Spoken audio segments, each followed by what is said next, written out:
Okay, we are ready at last to begin. And we're live on the YouTube.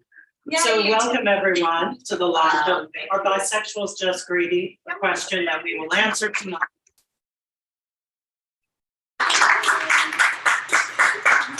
So we're super happy to have Fiona Dawson here. And is there a something? No, I thought I was hearing the YouTube. And Hannah Simpson. So thanks very much for coming out tonight. My name is Greg Newton. I'm the co-founder of the Bureau of General Services Queer Division, along with my partner, Debi Jackson. Thank you. So the explanation for our long and complicated name is that we are a government agency for a government that does not exist. And this is the service that we provide, holding this space for queer books and queer culture of all kinds. And we just celebrated our 10th birthday, which is kind of hard to believe, but it's true.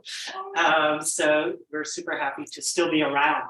And we very much thank the LGBT community center for allowing us to stay around. Because we started on the Lower East Side, but we moved here to the center in 2014.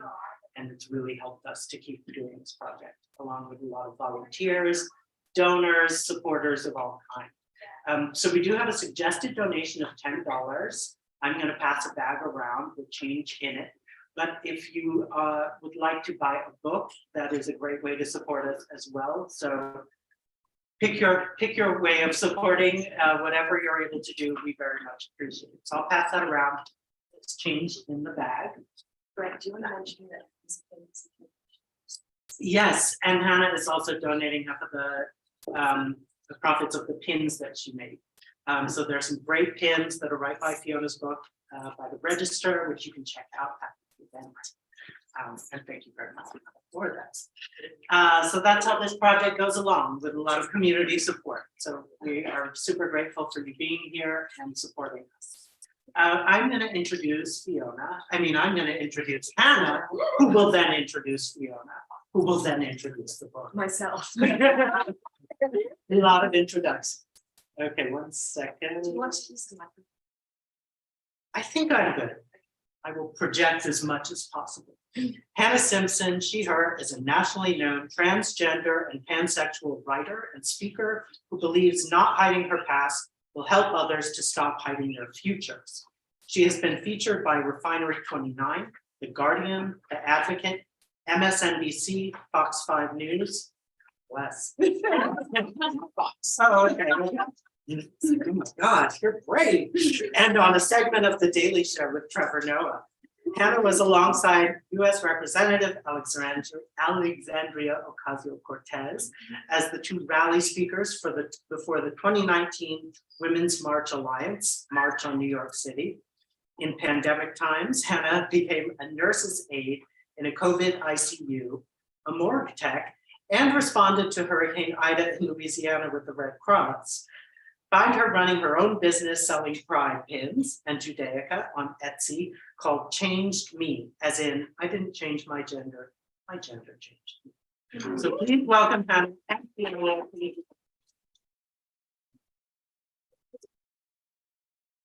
Good evening, so many dear, beautiful friends. Oh my gosh. I'm Hannah. I'm showing a little bit of my own identities tonight. I've got a trans and bi pin here. I use bi and pan interchangeably, which we can definitely talk about. It's one of her chapters. I'm also standing in solidarity or sitting with the people of Texas. I'm leaning a little bit in on Fiona's Texas cred with my boots tonight. So Fiona, oh my gosh. Fiona and I met, I think, at one of the GLAAD Awards in 2016 or 2017. And I was like, who is this radiant person? And I promise you, I've mostly been stalking her after she asked me to do this, mostly. Fiona is an Emmy-nominated, GLAAD Award-winning producer and director of the Trans Military Project, which became a short and then a feature film. She's the CEO of her own production company, Free Lion. She has done countless types of advocacy for the community. And two cool things about Fiona. First of all, she's from Boston, not the one you're thinking, but the one it was named for in England. And the other that I think is super cool, because I've seen people do this, and no matter how I try to imagine it, I cannot figure it out. She is a competitive butterfly swimmer. I used to be, yes. I call it drowning. Thank you so much.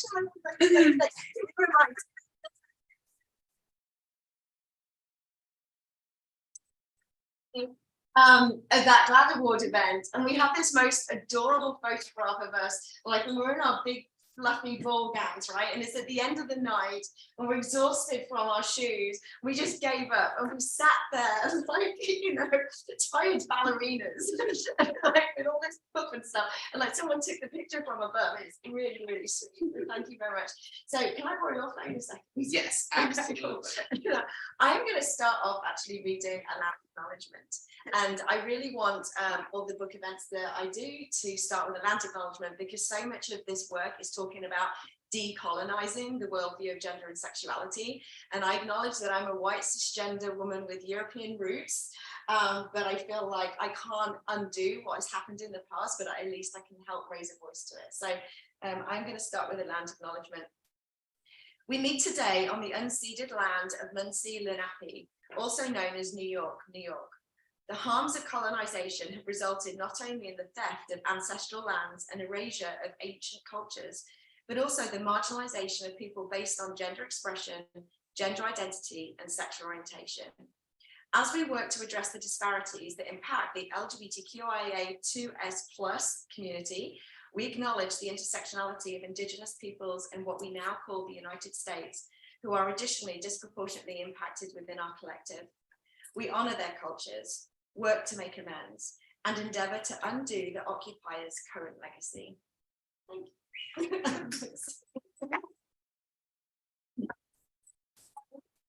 I'm going to run the program. I'm going to do a quick intro of the book and how it came to be. I'm going to read a chapter, and then Hannah's going to ask me a few questions, and then it's open floor, and you all can ask me some questions too. So I wrote the book, like the title, Are Bisexuals Just Greedy, comes from when I was a teenager. My dad said to me, I can understand men being gay and I can understand women being lesbians, but I think bisexuals are just greedy. And then it kind of just stuck with me. And I actually identified as straight until I was around 26, 27. And I first came out as lesbian. Props to one of my dear friends who knew me when I was coming out as lesbian, Amanda, back there. We lived in Houston at the time.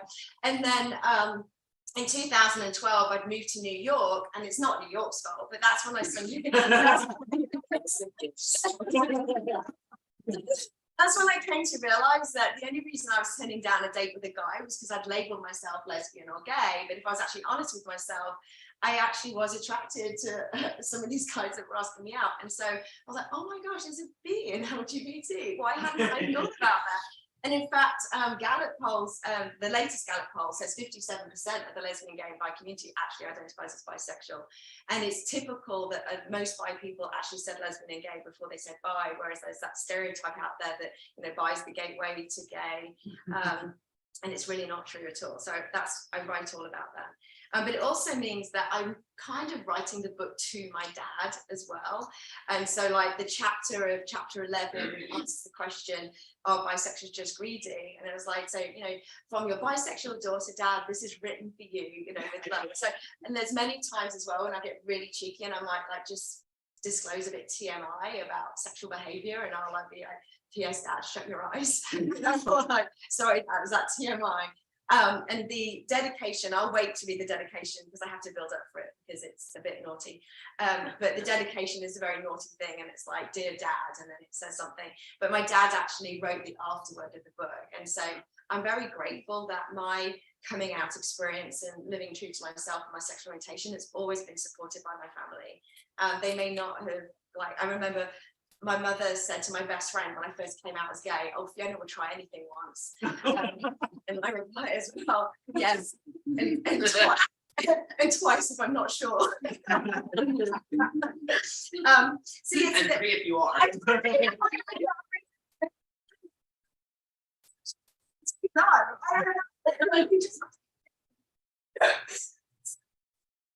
the way this came about as a cheeky book, it's like it's written for adults, it's written for people who are old enough to swear and talk about sex. So I don't want to like predict what age that is, like that's a parent's choice.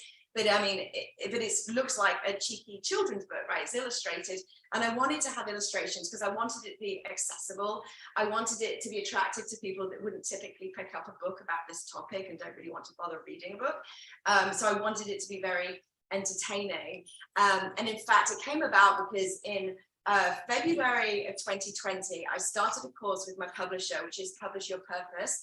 Highly recommend them for anyone that wants to do hybrid publishing. So I started this course and I was writing my memoir. And at the same time, Mindy and I, and by the way, this is Mindy Raymond over here, my wonderful executive producer who works with me. We were in post-production on the proof of concept episode of the TV series that we're working on called Now with Fiona. And it's sharing positive stories of kindness and courage from the LGBTQ+ community. And I want people to focus on the personal storytelling and not get stuck and hung up on the terms and definitions and labels. So I made this 2-minute animation explaining the difference between the words cisgender and transgender. That went into this proof of concept episode that premiered at Gina Davis's Bentonville Film Festival. We won the jury award, so that's awesome. So we're hoping to use that to get the show picked up. But the 2-minute explainer was so popular that I cut it out and put it on YouTube. And I realized there are so many questions that people have that they're too afraid to ask. And not just outside of the LGBTQ community. Like I've been doing this advocacy work now for over 20 years. And I know personally people who identify under our umbrella that don't know the answers to all these different questions. And we're kind of expected to like know everything about being queer when we identify that way. And that's not the case. Like we don't come with a manual. And so I wrote the manual. This is how you do it. Give it to your partner. So I started writing these scripts to turn into animation for future TV show episodes. So there am I writing my memoir with all the cheeky backstories to my life. And then I'm writing these scripts and then like they just slowly like came together. Of course they did, right? They merged. And I was like, okay, I'm just gonna wait for the memoir. I'm gonna focus on this book because I could get a book produced and out into the world quicker than I can get the animation produced and put out. And so that's how it turned up into this book, Are Bisexuals Just Greedy? And the subtitle is Animated Answers for All People Who Simply Want to Understand the Spectrum of Being LGBTQ+.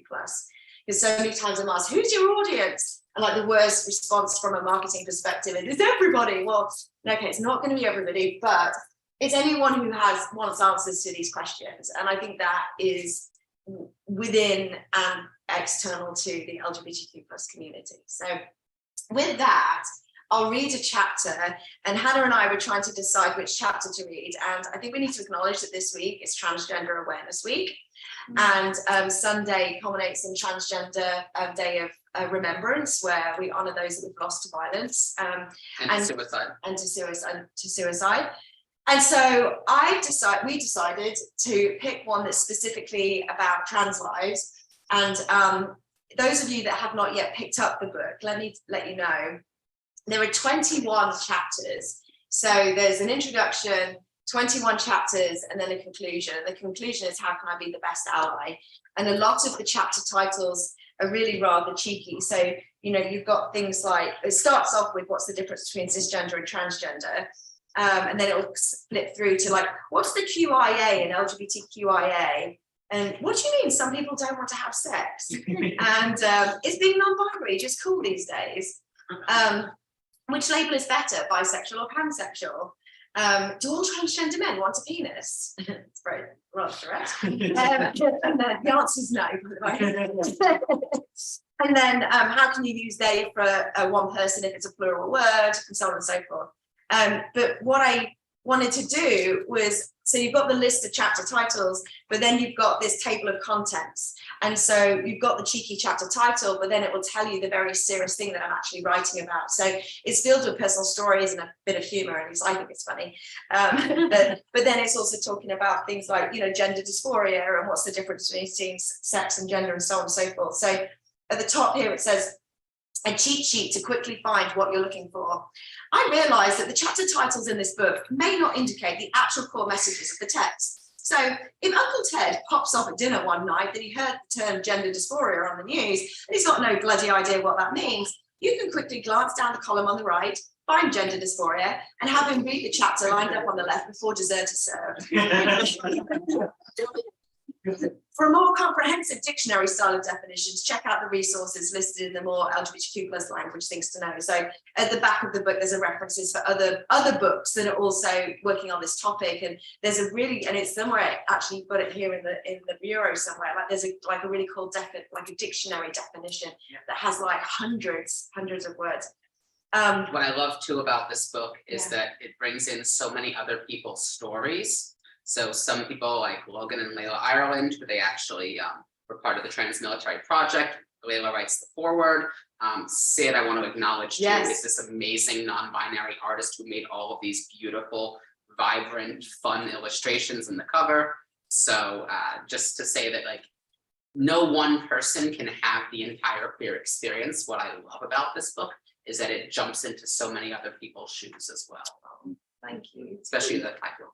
Like, and it's got whimsical things in it. It's got my dog Maisie Ray, who sadly is no longer with me, but she's a beautiful like love of my life, and she's got the warning explicit content. And then up here, it says, I gave the book an award before it got an award. Now it's got an award. But this award says, written by Gold Star Bisexual. Some context, some of us. What does that even mean? Just hungry, not greedy. So if you get this copy, like this copy's not going to be printed any longer because now it's got a bestseller on it. So it's bestseller in an online platform that we won't mention right now. In 4 categories. Yeah, creds help, but we need to support local bookstores and non-profit bookstores. Okay, so I'm going to read. In fact, I'm just going to take a sip of water first. Okay, hey Diana, come on in.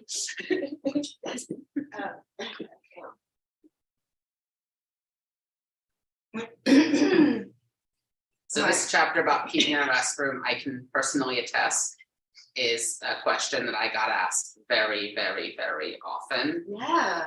So I really can't wait to. Thank you. And also, can we also give, like, sorry, I'm like falling apart over here, which is not surprising. I think I'm okay. I keep on this.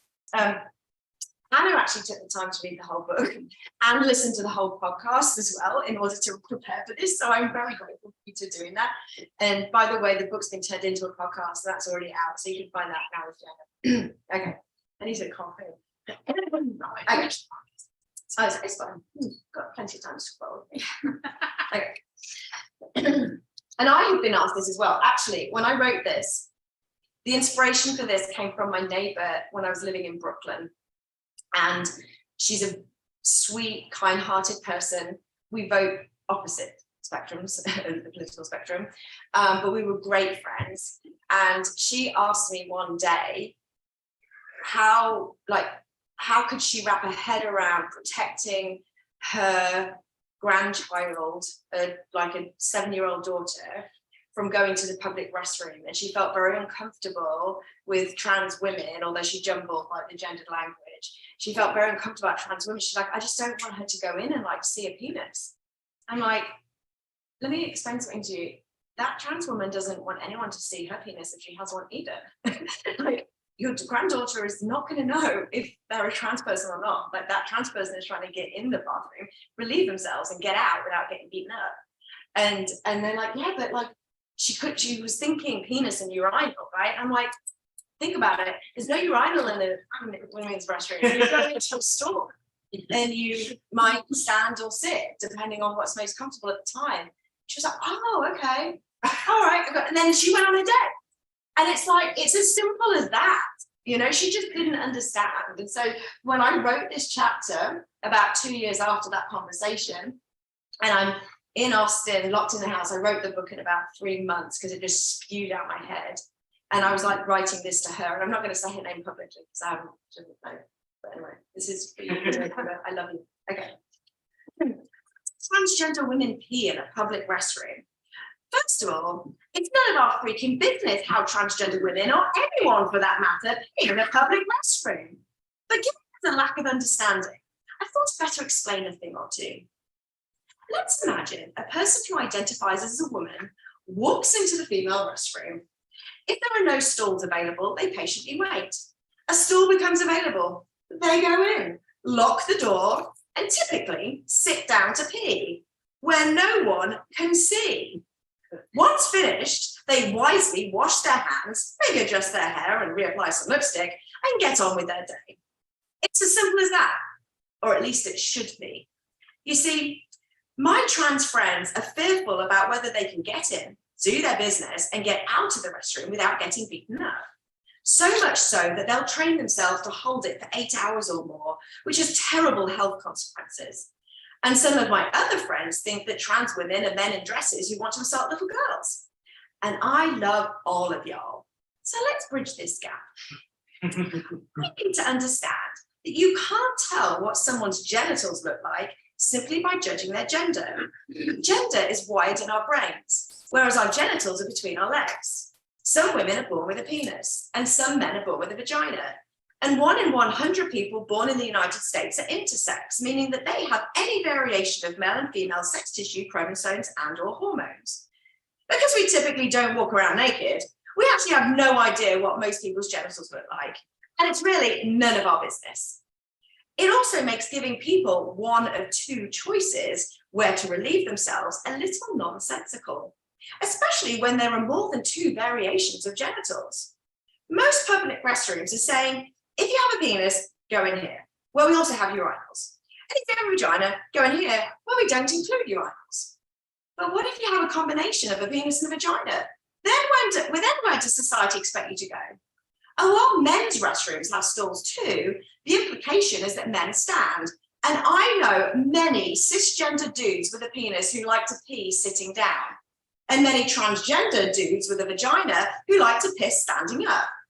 Standing up to pee with a vagina without getting urine all over yourself is possible, and quite an art. For instance, I unsuccessfully tried when I was a kid because I wanted to see what it was like. I straddled the toilet facing the tank, barely tall enough to hover over the bowl. I can't believe I'm reading this to you. This is indicative I of forgot I wrote this. I straddled the toilet facing the tank, barely tall enough to hover over the bowl. I'm still not tall enough, by the way. It must have been quite a sight for the fly in the wall. Today, I could purchase a special funnel that would be quite handy on a camping trip. And trans guys have the option of getting an STP, which is the acronym for stand to pee. An STP is a prosthetic device that can medically stick to the body or be held in place with customized underwear. They come in all shapes and sizes, including like a prosthetic penis. When you look them up online, you'll see that they can look just like a willy. Individuals who feel more comfortable having a penis and wish to stand to pee like cisgender guys can choose to wear them and pee where cis dudes pee. Just like cisgender females in the women's restroom, many cisgender males in the men's restroom have probably peed next to a trans person and had absolutely no idea. Those cis guys went in and came out of the restroom like it was no big deal. But those trans guys may have been shaking in their boots, hoping that not only did they not piss all over themselves, but someone didn't realize they were born with a vagina and decided to punch them for it. At the end of the day, just because someone's gender expression or body parts don't match what society says a man or a woman should look like, it doesn't mean that they pee any differently from anyone else. They either sit, squat, or stand. What we all have in common is that we would like to relieve ourselves safely and privately in a clean toilet. When studies show that there are 0 reports of a transgender person in the United States assaulting someone in a public restroom, but transgender people are 4 more times likely to be assaulted, regardless of our gender and our genitals, the greatest risks we all face are from those people who don't wash their hands. When presented with a male sign or a female sign, ask yourself if you're being policed on what's in your pants or how you're expressing your gender to the world.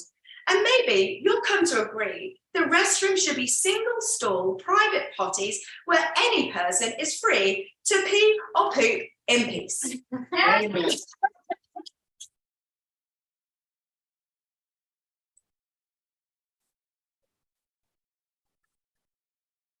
think that was full answer. Hannah, what do you want Oh my gosh, there's so many things to ask you.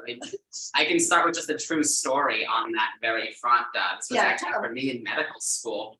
I had just announced my transition within the school, and the assistant dean of students right here in this city said to me straight up, and what do you plan to do about bathrooms?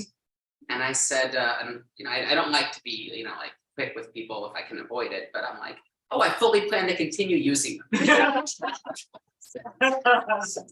And she, this is New York City. I would not be the first to exit out of one of our lovely buildings and relieve myself on them, but it's just not my style. But she pressed me, which ones? I'm like, the ones on this floor. Wherever floor I'm on, which ones? The ones that are available. And she's like, it's going to be recorded that you refuse to answer this question. I'm like, please, right after it's recorded that you asked me an illegal, unembarrassing, inappropriate question. Thank you. This is the kind of thing that I just love being brought out into the open, because you hear all of this mythology and this boogeymanning. And I'm just wondering if you've ever had like other experiences of these boogeymen and women and boogie envies that people have in their mind that you've helped to deconstruct. So Layla Ireland, who's in a couple of my trans-military films, and as you said earlier, like she wrote the not the introduction or the, I can't remember. Forward, thank you very much.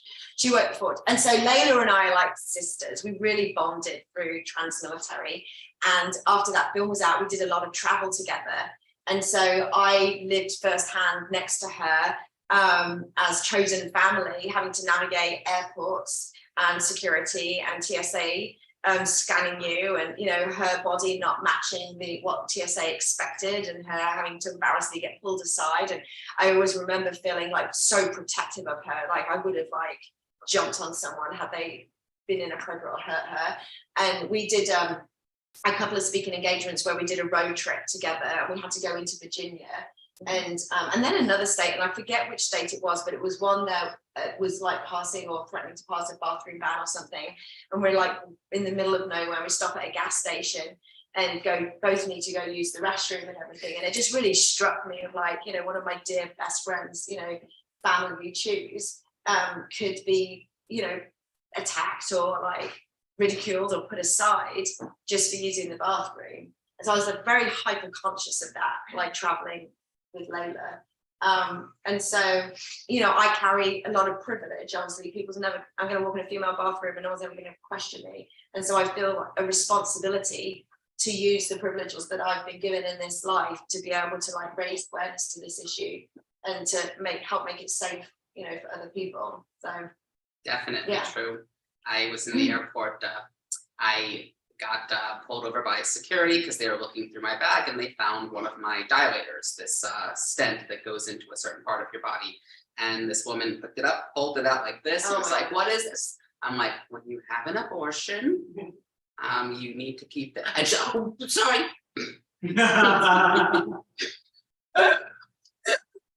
Feel in that moment. I just, I threw it into something where I took this idea of like, oh, I'm not actually trans. This is something a cis person needs, wink, wink.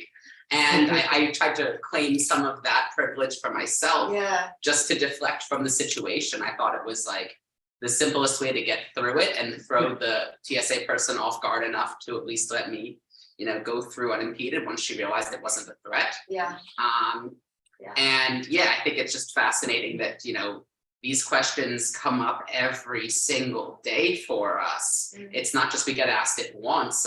We both have the similar experience. We came out as bisexual to our fathers, but one thing I've learned is that coming out is something that you do over and over again. I'm wondering if you have, you talk about some of it in the book, if you could share just some of your experiences coming out to different people and the different reactions you've gotten. So I first came out as gay in 2004, and I was living in Houston. And I have always been an advocate of some kind, and I was very involved in the Houston LGBTQ plus community, so much so that I was the female Grand Marshal in 2009. I was that gay.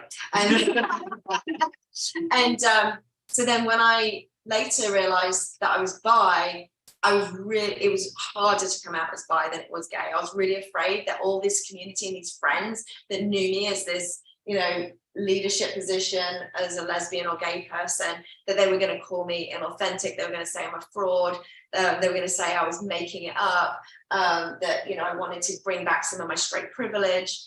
And I even went online to the website for Houston Pride because I was afraid that I no longer qualified as female Grand Marshal and that they were going to like criticize me and like take that honor back. And luckily I found, like, in the small print, the word bisexual was actually still in there. And so, yes, I think that, oh gosh, okay, yeah. Now I'm thinking, I know what you're alluding to. I don't know if you can say that on YouTube. Okay, so a lot of the negativity and the backlash has actually come more from lesbian gay people than it has like from straight people. And especially, like, I was dating a lesbian woman who once said, you can't possibly be bisexual because you like a lesbian. Can you fill in the blank? I'm like, you're welcome. It's written right here. So.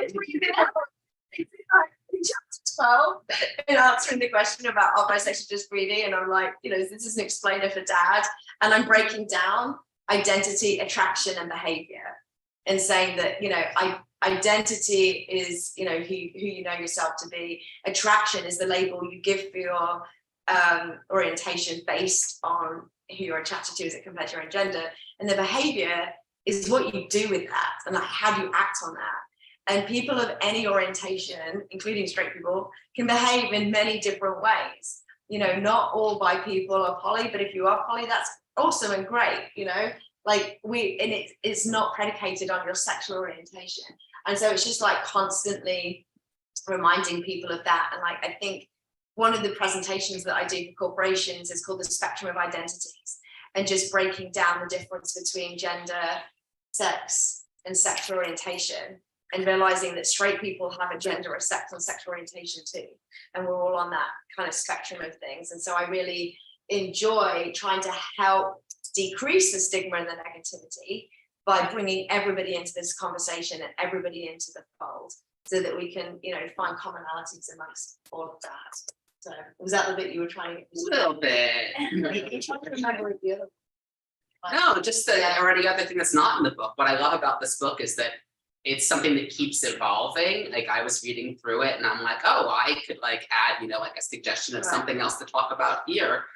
You know, you talk about, you know, just, I'll give you an example, you know, the history of how the ideas of gender binaries got imposed upon people through colonization, through homogenization of cultures around the world. This wasn't just the European to the Americas, but also to the Asian countries where there were other genders. I know you spent time in Bangladesh and met third gender people there. And it's interesting to me to ask, you know, just a little more about that and this idea of, you know, where you see things that maybe didn't make the cut for this book that you would have loved to have delved into a bit more. I said at an event the other day, I said, yes, please buy the book now because it's going to be out of date in 2 years.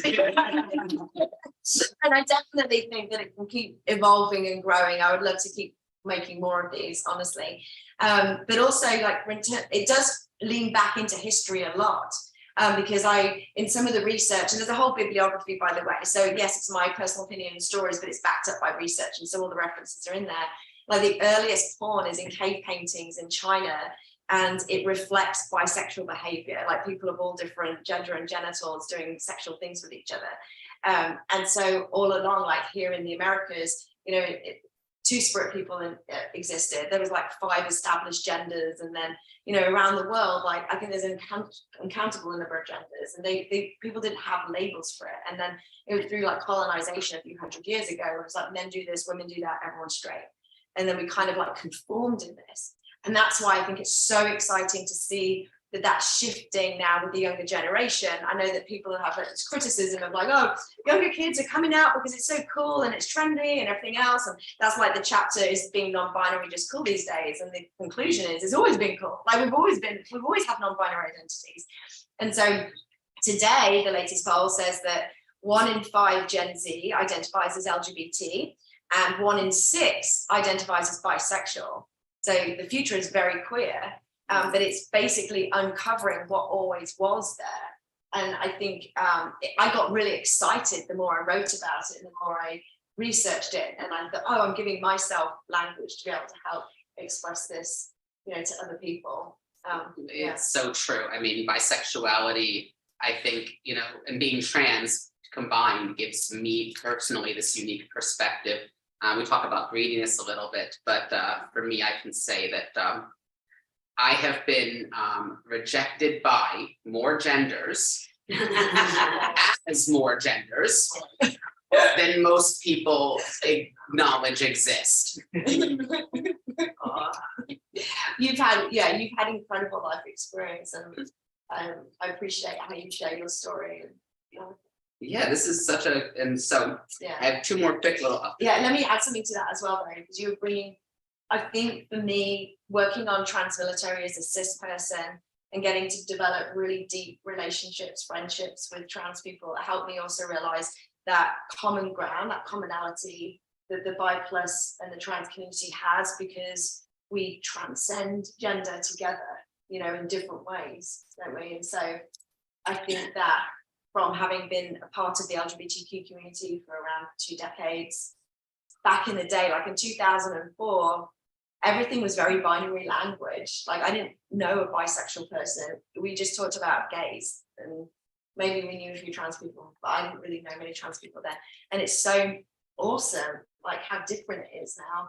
And I think that the bi and the trans community has had this, in my experience, had this really bond that brought us together, because we understood that we were crossing over in so many different ways. And I think it also ties to it. I love the way you define bisexuality in this book, which I think is the better way to define bisexuality. A lot of people say that bisexuality is I'm attracted to men and to women, but the way that we both share, and I'll ask you to read out the way you define bisexuality. Yeah, well, I was going to, I base it, bi means 2 and pan means all. So my bisexuality, I have the capacity to be romantically and or sexually attracted to somebody of a similar gender or a different gender. And that's the 2.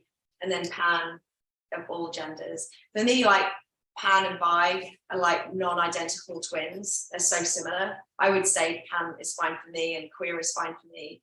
But because as a B and LGBT, I choose to say that first because from an advocacy perspective. If and when you pick up the book, the chapter 12, which label is better, bisexual or pansexual, I use the analogy of cherries. So basically saying that the most popular cherry is being cherries. And I'll let you read the chapter. I happen to use Coke and Pepsi as my analogy. I tell people, because I think a lot of people don't understand what bisexuality actually means, which is why this book is so great at breaking that down. The cherry analogy you'll get to read. For me, I say, some people think that bisexuality means I want 2 Cokes at the same time, or I want a Coke and a Pepsi at the same time, or I'm thinking about Coke while I'm drinking a Pepsi, or that I'll enjoy Coke better if it dresses up in a Pepsi can. But no, it just means I like Coke, I like Pepsi, and I don't shudder every time you try to acknowledge that our sequel exists.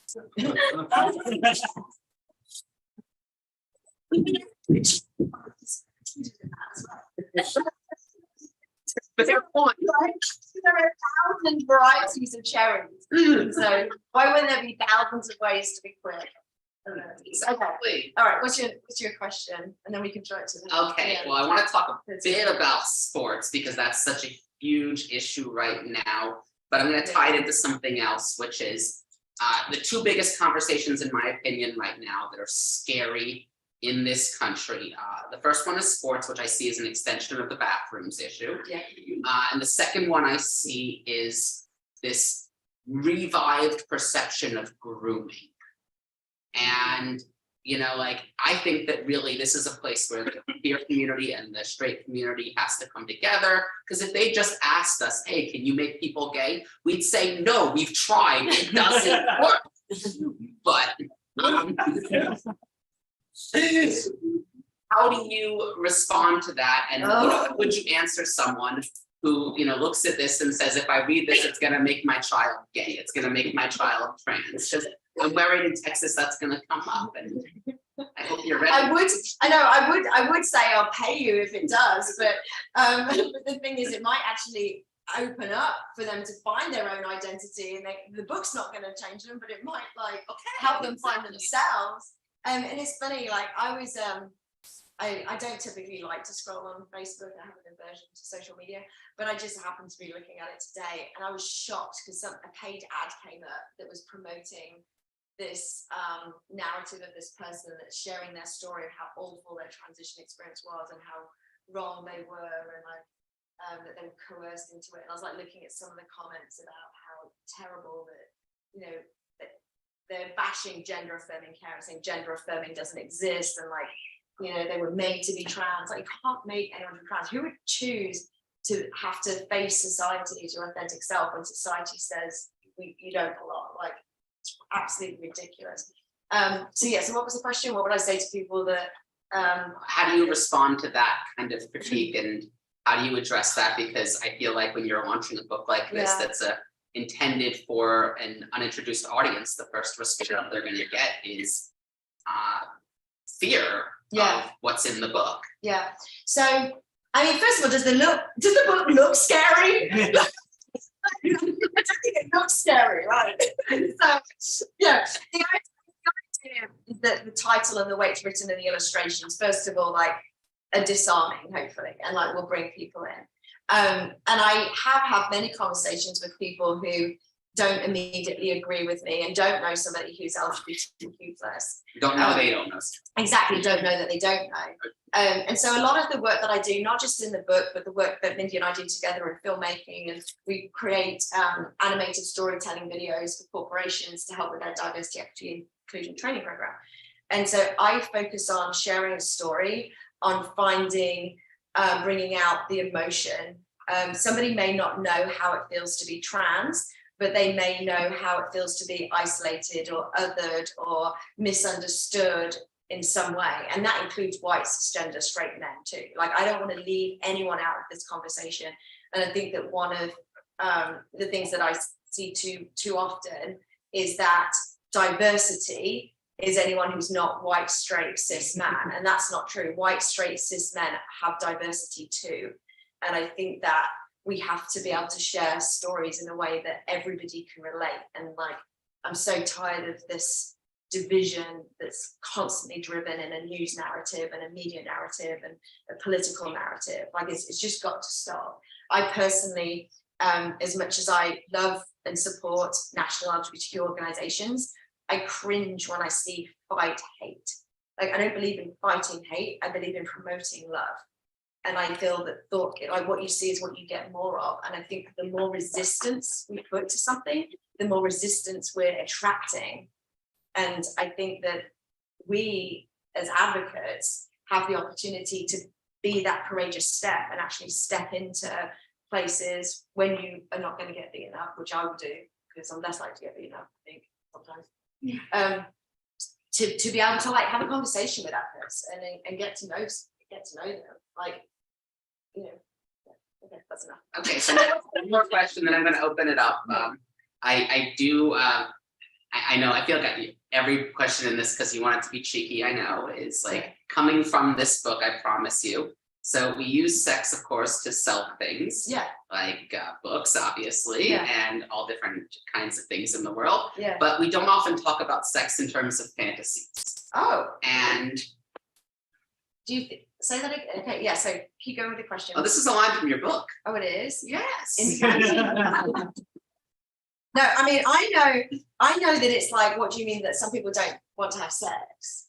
That's what I was thinking, because it's funny to me that sex is hyped up in so many ways in our culture and used to sell clothes, shoes, perfumes, cars, vacuum cleaners, and yet we rarely have a safe space to frankly discuss sex as a matter of fact. Is that the one you're Oh, also in your podcast you talk about. Oh, yeah. Yeah, okay, keep going. I'm not going to stop. So I'm just wondering, one of the things that I think is really special is how you invite so many people to share their stories and tell their stories. Yeah. And I'm just wondering, I want to talk about fantasies for a second, especially through bisexuality in the lens, Okay. and what kinds of things that just uplift you and excite you when you hear people talking about within their sexualities that gives you hope and invigorates you. Doesn't have to be your own experience unless you want it to be. No, I have a friend in the room who I don't want to call out unless I have their permission, but their journey and their story excites me. And in fact, it's funny, Zachary Zane is a prolific writer and writes for mental health and gave me a testimonial on the end. And I interviewed him for the first episode of the podcast. And the podcast is where I take a question, ask my guest that question. They do their best to reply, and then we dive into their personal story. And then we end on a Lionheart story, because I believe Lionhearts are people who are kind and courageous. So we end on a positive story. And so I knew that it was going to be risky interviewing Zachary, because he's very prolific online talking about his sex life, and he's solo, poly, I think that's the right term. And it's kind of ironic that I chose to interview him, because I actually do want to debunk the myth that all bi people are non-monogamous, and that's not the case. Like, thus far I've always been monogamous. That might change in the future, who knows, but I come from a background where I just want to be in a relationship with one person, but that gender's not a barrier to that for me. Whereas, you know, Zachary is like so confident in his sexuality, and he writes a sex column for Men's Health and answers questions. And I do research for the podcast, and I found an article that he wrote for Men's Health about how he invited a porn star to join the Mom High Club with him. And so they went up into the air and had sex, and then he wrote about it. And I was thinking, I think that's pretty bold, isn't it? And I personally have that fantasy. Like, I'll be very intimidated. I don't really, like, yeah, I'm sexual, but I don't really like, I think I'm more nerdy than sexual. I'd rather, it's like, I want to write the book, and then that's about sex too. But it's like, it's not like a major part of my sexuality, because I'm a very richly emotional person. Like, I think I'm partly demisexual. You know, I have to have some kind of emotional connection in order to be able to get intimate with someone, although my track record wouldn't support that. But anyway, so I'm like talking out both sides of my mouth. Okay, let's stick away from mouth.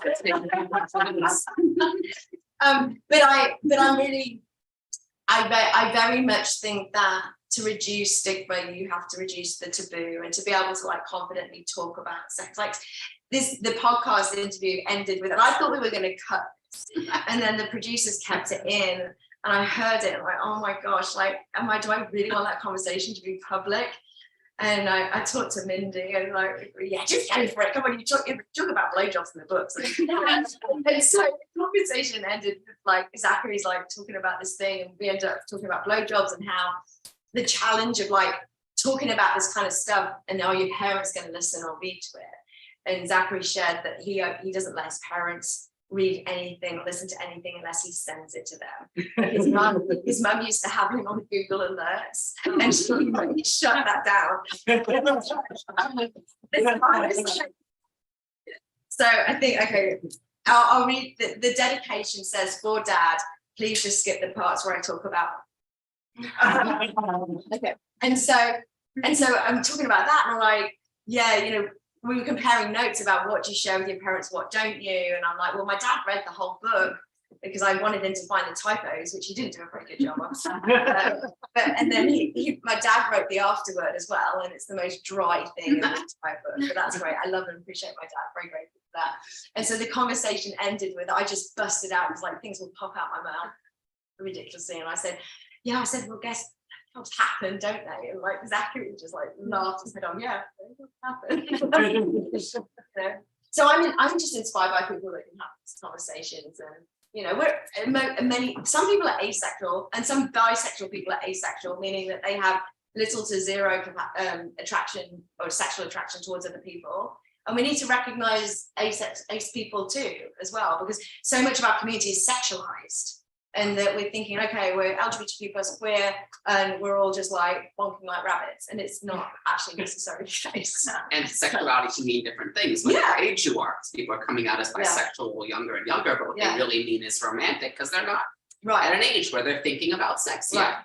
And that's one of the problems, like I think that with when younger kids come out as bisexual, like my at the time he was like 10 or 11, my nephew, Oscar, we're in the back of the car driving and we're talking about stuff, and you know, they're very aware, Oscar's very aware that I'm bi and I'm an advocate and something, and he just looks at me and goes, yeah, my girlfriend's bisexual. And like his girlfriend's 11 too. I was like, that's great, Oscar. How do you feel about that? You know, I don't mind. I mean, it doesn't mean they're having sex, it's just they're expressing that gender is not a barrier to love and attraction. And that's beautiful, because that's how we're born. We're not born to be prejudiced and, you know, ridiculous. We're born to love. Yeah, exactly. So let the kids love. And play sports. And play sports. And do all the things. And eventually, when they want to have sex, let them have sex. Just teach them how to make sure that they look after their bodies. By playing sports. Makes you good sex. Yeah, how do you time? Yeah, maybe it's 7:50. So let's ask some questions from the audience, please. Raise a hand, wave it. If you have any question, you can ask me anything. Please. You don't have to have a question. Well, you didn't answer the question about sports. Okay. So what is the question about sports? Oh, so there wasn't really a specific question, but just like Oh, I read a chapter about sports, and I see it as one of the biggest arguments coming up in our country right now. That I think 30 states plus have either passed or are trying to pass bans on transgender people playing sports. And what scares me is that they've actually taken some of the language that we use, like sex assigned at birth, and they're weaponizing that against trans people. yeah. And I'm wondering, Chapter 17 is why does allowing athletes who are transgender to compete in school sports make America great? And so I go in talking about why kids should be allowed to play sports, and the fact that for the Olympics. So trans athletes have been allowed to compete in the Olympics since 2004. So why did it take another 17 years for any openly trans athletes to actually qualify? Trans people have been playing sports since humans have existed. It's just all of a sudden it's been used as a weapon because people don't understand biology. You know, when a trans woman transitions, typically her body mass decreases. Like Fallon Fox, who's the fighter, ultimate fighting, yeah, UFC. amazing. Like, I mean, and she'll tell you, like, her body mass actually clinically was weaker than a cis woman, you know. And then you just overlook like trans men, right? And playing sports, of course, you know, trans men don't exist, right? That's, you know, so trans. What I do is I break it down and say, first of all, why are we gendering sports so much anyway? Shouldn't it be on like, if you can compete in this category A, compete in that category. If you can compete in category B, compete in that category. Because it's also based on oh gosh, what's the word? I've forgotten now.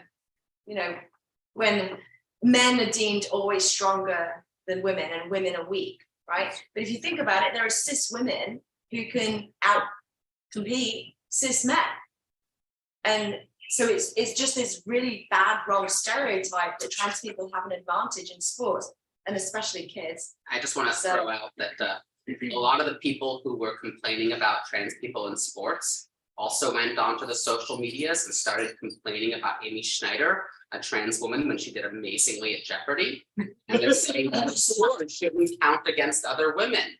And okay, I responded to those people. What is the competitive advantage you're worried about in a show that's treated men and women as equals for 38 seasons? Are you saying that all men are naturally smarter, faster to a buzzer, have more memory recall than any women could possibly have? There's a lot of data to back up that that's completely wrong. And do you really want to go there with your audience? And they kind of like backed off. So I think like one of the things this book does so well is it gives you the fundamentals that let you break down the absurdity of the other side. Because they want to, you know, talk about competitive advantage in sports, then they want to complain about Jeopardy, and you're like, okay, quantify this competitive advantage and, you know, see how that leads to the women that, you know, have been competing in Jeopardy for years and they're willing to step out of it. And in fact, the US Army is already with their Army combat fitness test, they've stopped gendering it. So now the US Army, you have to reach a benchmark according to what your job requires, regardless of your gender or sex assigned at birth. So, I mean, it's quite possible to be done. And there's a documentary called Changing the Game. If you haven't seen it, you should watch Changing the Game. That is featuring trans athletes. It's awesome. And the illustration that goes with it is my nephew, Oscar, who I was telling you about before. And that's Oscar playing football with his friends. So, Some more questions? yeah. I just wanted to thank you for this. I am a novelist from Brazil, and I love the accessible way you did this for language, for cultures, because when I was one of my novels was about bisexual psychiatrists doing everything imaginable wrong to study a sex act, super unethical. And when I was talking about my book, everybody was questioning about her being bisexual. And I said, oh my gosh. So now having something to promote, and I will promote your book to say, go read something that really clarifies what being bisexual really is. It's not a gay person in the, in the closet just trying to experiment or just being greedy. So congratulations on the book. Any other questions? We're back first. Okay. To the person with the red cardigan. Actually, more a question about tokens. I'm doing a lot of research of ally versus tokenistic pretense. Do you have any coverage of that in the book? Not in depth, but in the chapter that's titled What's the QIA and LGBTQIA, I actually say, what number is that one? Hang on, here we go. I say, actually, if you want to be even more inclusive, you should know what LGBTQIA2S is. Let me help. And then when you get to the A, that A has been hotly debated as to whether that's ally. And so what I break down is that asexual and or aromatic. And a lot of people have been saying ally, but what I conclude on is that, I'll tell you what, I'll just read this tiny little bit. Asexual is someone who experiences between very little to zero sexual attraction, doesn't matter what their genitals look like. Aromatic is someone who experiences between very little to zero romantic attraction, doesn't matter what their genitals look like. Ally. All right. This is hotly debated, but I'm going to go there. By definition, an ally is someone who does not identify as LGBTQ+, but takes action in heart, mind, body, and or soul to support those who do. There's a spectrum of allies too. The disagreement over the A representing ally revolves around whether the word has a place within an acronym that already fails to include every single one of our identities. Some people do not believe that cisgender heterosexual people should take up space in our growing yet still limited acronym. Asexual and aromantic people, like many within our community, have not been visibly seen and heard. So adding non-queer people to our acronym dilutes their conclusion again. Personally, I question if anyone on this planet is 100% cisgender and heterosexual, especially as we uncover attraction being the capacity to be romantically, emotionally, and or sexually to some degree attracted to people. We all belong on or off the gender, genital, and sexuality spectrums. Just some of us have been marginalized and treated like shit for a long time. But I'll save that discourse for another book. The selling factor for me in not including ally here is the difference between action and identity. Being an ally is something you choose to do with action. Being LGBTQIA2S, or not cisgender and heterosexual, is an identity. And in this case, we're talking about identity. In other cases, I believe it's important to welcome allies at our inclusion table too. Great things happen when we all work together. So know that I love and appreciate all of y'all. Doesn't matter what their genitals look like. There you go.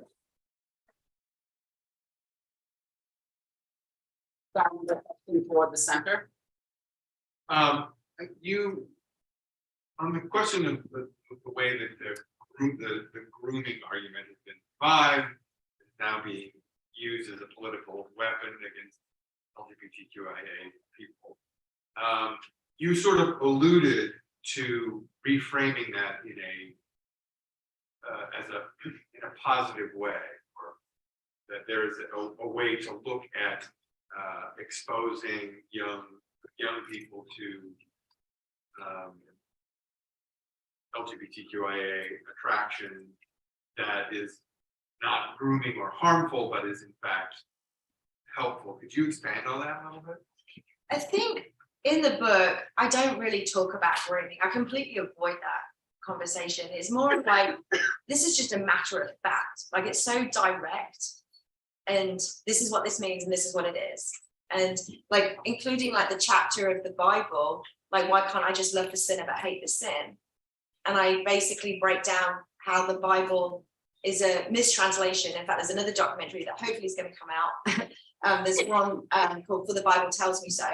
And then the people that did that are going to do the mistranslation of the Bible, because the word homosexuality wasn't actually entered into the Bible until 1946, because it was a mistranslation. And so for that chapter, I specifically was thinking about these right Republican, politically leaning people of faith, of Christian faith, and I was writing it to them in my head, of helping explain how this is not a religious thing. This is a human thing that we're all born with, and that the Bible actually promotes love and respect. And in fact, I didn't go on the flip side. Like, what I'd like to do is be able to show how queer people are in the Bible. This time I just put how this is not saying, it's not saying that we're wrong. So yeah, I think with the grooming, like, I just avoid that, because I don't want to get into a debate about that. I want to focus on what is true. And then hopefully, like with personal stories, that people can know people and feel like less afraid. Yeah. So I just want to wrap up by saying, first of all, thank you, but then asking, first of all, where can people find you? Sure. And absolutely, what is next? Thank you. Will there be a volume 2, or there'll be a... I know I'm in a room of friends here, so y'all know where to find me, right? But nowwithfiona.com is the website that lists all the different work that Mindy and I are doing together. And Now With Fiona's social handles, Instagram, Facebook, LinkedIn. I think I'm just going to put I'm closed down on Twitter. I'm like, whatever. Never been a big fan of Twitter, but I'm like, yeah, nice to meet you.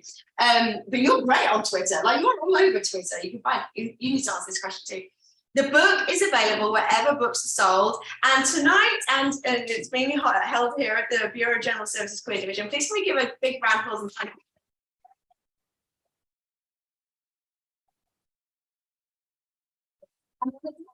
Like, we specifically decided for the book to come out now, right before the holidays, as the book to take home this holiday season. The holidays are some of the scariest times for LGBTQ plus people. And so if you need an explainer book, or you think someone else needs to explain a book, so when you go back and like there's a ridiculous question that's answered, you can go, Just so important, if you're ever going back to a home where, or if you know someone who's going back to a home where in their family there's someone who's not welcome at that table, tell them not to show up either. 2 empty seats sends a much bigger message. That's how I should. Well, and I will also say that what's next, Mindy and I are hoping to turn this into an unscripted TV series. So we've got the podcast where we take a chapter, and we really want to have like a show that I host. and I like travel around, but meeting LGBTQ plus people that can answer these questions and sharing personal stories. So that's our like big goal, dream, and ambition that we are making true one day. Amazing.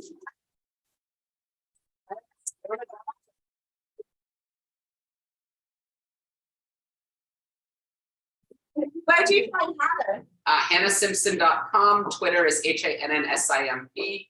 Instagram is @ and then HSimpso without the N. And my pin shop is changed.me, as in I didn't change my gender changed me. I'll put it on the Now With Fiona website as well, and then you can, and then have all your things too. Awesome. Thank you for that. And then Sir Fiona will be happy to sign any. Of course, yeah, I'll sign any copies. Yeah. Great. Thank you guys so much. Thanks everyone who joined us online.